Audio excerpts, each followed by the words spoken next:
Welcome to another edition of POV pare. And today, after 10 months of not going to most places, we decided to go out, listening to Alfie, one of my favorite movies about Jude Law and his life as a single guy.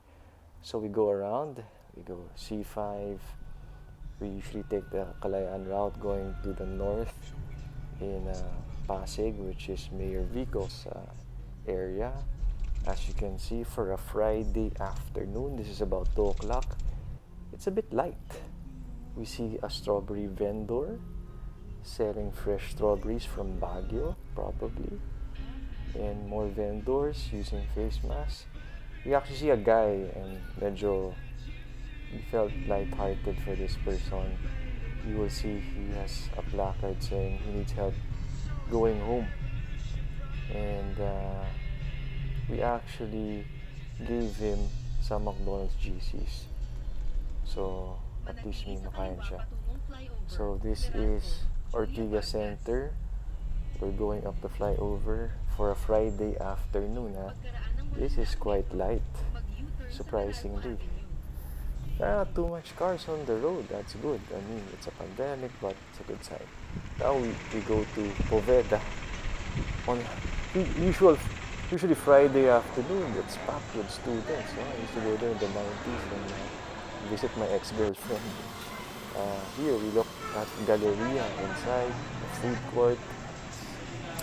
Sad to say it's a bit empty.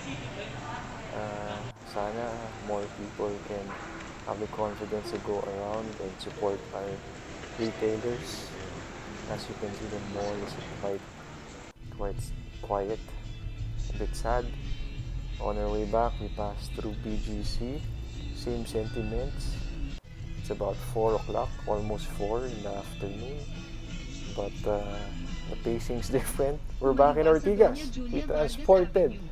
This is Oju Mall. There must be some special magic. Why are we back in Podium? Oh, McDonald's, our favorite drive-thru place. Then, we transport to the entry of BGC.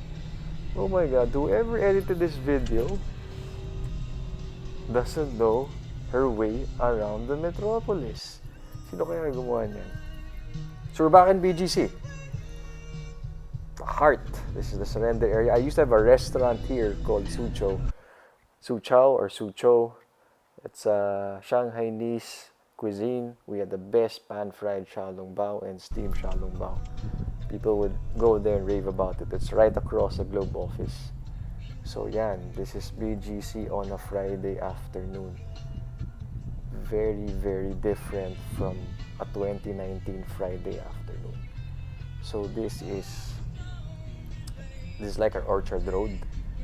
I think this is 26th Street. So yeah, right across PSE, the famous area where there's, to the left there's Shake Shack, and then that's our favorite drive-thru place, McDonald's in Loton. Yan, really focusing on the drive-thru area. Guess what we're going to order? Our go-to combo. But this time we see, oh my God, there is strawberry shake. So we take our chances and we say, Madam, meron bang strawberry shake dyan? And to our pleasant surprise, meron nga. Ayan, so we're getting our strawberry shake. And what comes with the strawberry shake? A double order of quarter pounder with cheese. So happy Friday to everyone. Yan. This is the happy moment for us. Hope you enjoyed our short trip, pare. Don't forget to subscribe.